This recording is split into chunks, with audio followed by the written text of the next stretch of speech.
सद्गुरु भगवान श्री सूत जी ने शौनक आदि ऋषियों को कहा, नारद जी ने मैत्री जी को कहा, मैं आपको कहने की चेष्टा कर रहा हूं। बृहदम गते च धर्मश्च यतो धर्म ततजय। सूत जी कहते हैं, शौनक जी, महाभारत नाम का एक महायुद्ध हुआ इस देश में, जो धर्म अधर्म का युद्ध था। उस युद्ध में कौरवों की हार हुई और पांडवों की जीत हुई। भीष्म पितामह को भगवान ने जन्म जन्मों का दर्शन करवाया। अश्वत्थामा द्रोणाचार्य के पुत्र ने द्रौपदी के 5 पुत्रों को प्रतिशोध की भावना में आकर बाल हत्या कर दी। बाद में अभिमन्यु की पत्नी उत्तरा के गर्भ पर भी बाण चला दिया, जिसमें परीक्षित बैठा हुआ था। पर भगवान कृष्ण की कृपा से आज ब्रह्म अस्त्र फेल हो गया और परीक्षित के प्राण बच के जन्म हो गया।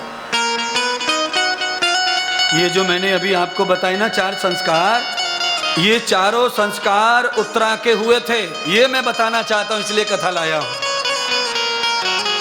और गर्भवती महिला सोते समय रोज भगवान को प्रणाम करे और किसी धर्म ग्रंथ का अध्ययन करके सोवे, तो रात के सोते समय कभी भी कोई भी काल उसके बच्चे को टकरा सकता नहीं है महाराज। कई महिलाओं के 2-3 महीने के बच्चे खराब हो जाते हैं, कई के 3-4 महीने के बच्चे खराब हो जाते हैं। वो महिला वही है जो नियमित जीवन भगवान का भजन नहीं कर पाती हैं। भोगस्य योगः, जिनको भजन का टाइम नहीं, केवल भोग में पड़ी रहती हैं, तो बच्चा खराब हो जाता है। खाना पीना सोना जगना ये उनको नहीं समझता है, इसीलिए बच्चा निष्कसित हो जाते हैं। हाँ? बोलिए, काल बड़ा के महाकाल। सब जानते हैं, मारने वाले से बचाने वाला कैसे आएगा? बचाने वाला है? बेड पे पड़े पड़े टीवी देखती रहो 7 महीने का पेट फुला करके, तो बचाने वाला आएगा नहीं। कब आएगा? हे राम राम राम हरे राम राम राम हरे कृष्णा कृष्णा कृष्ण हरे कृष्णा कृष्णा कृष्ण हरे हरे। दुख हर, क्लेश हर, मेरी विपत्ति हर, हे हरि हरे राम राम राम। ऐसा कहकर जो सोते हैं उनको चक्रधारी आता है और काल को घुसने देता नहीं। हाँ, शाम को सोते समय उत्तरा ने द्वारकानाथ के चरण छुए थे। अभी द्वारकानाथ हस्तिनापुर में ही है। सुबह जाने वाले थे तो कुंती लेके आई, सुबह चला जाएगा फिर आशीर्वाद नहीं मिलेगा, ले ले। तो द्वारकानाथ ने उत्तरा को आशीर्वाद दे दिया और जाने वाले थे रात को ही बाण लगा पेट को। भगवान दौड़ पड़े आशीर्वाद को सत्य करने के लिए। चक्रधारी ने चक्र अड़ा दिया और ब्रह्मास्त्र लौट गया ब्रह्मा जी के पास में महाराज। थोड़े समय के बाद 5 पांडव द्रौपदी के साथ में हिमालय की ओर गंगा नहाने चल पड़े। 5 पांडव और द्रौपदी नारद जी के ज्ञान लेकर के चल पड़े। अब संसार छोड़ना चाहिए, बुढ़ापा आ गया। कल्पना करो, कुबेर का खजाना जिनको प्राप्त हुआ वो भी छोड़ के जा रहे हैं। मरने से पहले यही है सन्यास। कम से कम 60 साल के बाद तो भी छोड़ देना चाहिए, कम से कम। क्योंकि जिनकी 60 हो गई है वो ज्यादा से ज्यादा 15 और निकालेंगे धक्का मुक्की करके। प्लीज 15 साल जरा छोड़ के भी जी लो, फिर आनंद अलग आएगा। नहीं तो 65 साल के दादा के ऊपर पोता मूत रहा है। लू लू लू लू लू लू लू लू लू लू, और वो यहाँ तू लू लू लू तू। और दादाजी ने तिलक बिलक लगा के, दादाजी वैष्णव, और यहाँ बाथरूम चालू है पोते का। समय पे नहीं बदले तो ये पोता तुम्हें नल्हा देगा। ये माया है। क्या है? माया। टीवी बंद हो गई है ना, इसलिए जरा अलग से चल रहा है। हम और तुम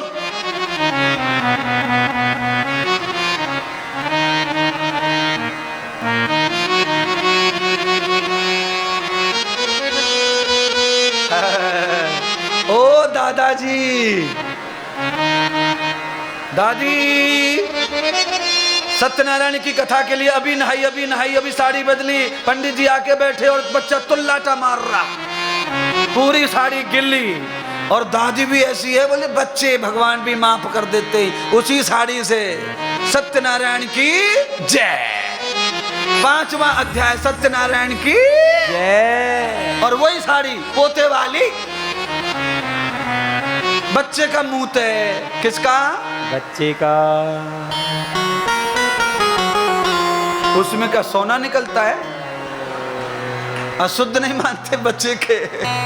भाई बेवकूफी की भी हद होती है, मैं क्या बताऊं। दादा दादियों सुधर जाओ, बुढ़ापे में तो सब सुधर जाते, चोर डकैत भी।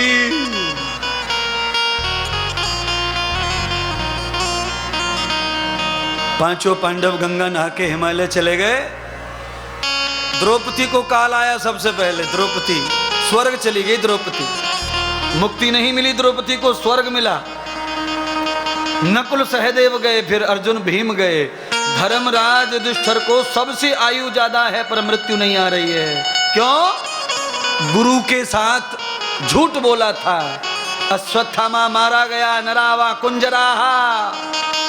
एक झूठ की वजह से धर्मराज ने इतने धर्म किए, कभी झूठ नहीं बोला। एक झूठ गुरु का बोला, मृत्यु नहीं आ रही है, गल गल के मरना पड़ रहा है बर्फ से हिमालय में। सारा शरीर कोड़ से फूट गया, गल गल के सड़ सड़ के, पर मरण आता नहीं। एक पाप का फल है ये। जिन्होंने ज्यादा किए थे वो चले गए फटफट स्वर्ग में, पर वो आएंगे लौट के दुनियादारी नरक में। जो स्वर्ग जाते हैं वहां ज्यादा दिन की टिकट होती नहीं है, थोड़े दिन रहना फिर लौट के इधर ही आना है। इसीलिए तुलसीदास कहते हैं स्वर्ग बिल्कुल अच्छा नहीं होता, वहां जाने की कोशिश मत करो, मत करो, मत करो। आप सब जानते हैं गले में आला माला श्रृंगार और महंगी साड़ी पहन के कोई बिस्तर पे सो नहीं सकता। ये सारा श्रृंगार उतारना पड़ेगा तो नींद आएगी, रात को नहीं आएगी। नहीं, स्वर्ग माने दिखावा, ये सुखदाई नहीं है। ये खाली मन को शांति देता है पर इससे सुख नहीं है महाराज। इनको लटका के सुख नहीं मिलता है, टेंशन आता है। और रात के समय गरीब हो जाते हम, सब उतार तुर के रख देते, फटे से कपड़े पहन के सोते तो कैसी नींद आती। आए हाय, गरीबी में जो आनंद है वो अमीरी में नहीं है। नींद आवे ना अमीरी में। जैसे ही आप उतार दो साहब और फटे से पहन लो बिना धुले, फिर देखो नींद। इसीलिए जितने पैसे वाले हैं रात को कपड़े बदलते, गरीबी वाले तब सोते, नहीं तो आएगी नहीं।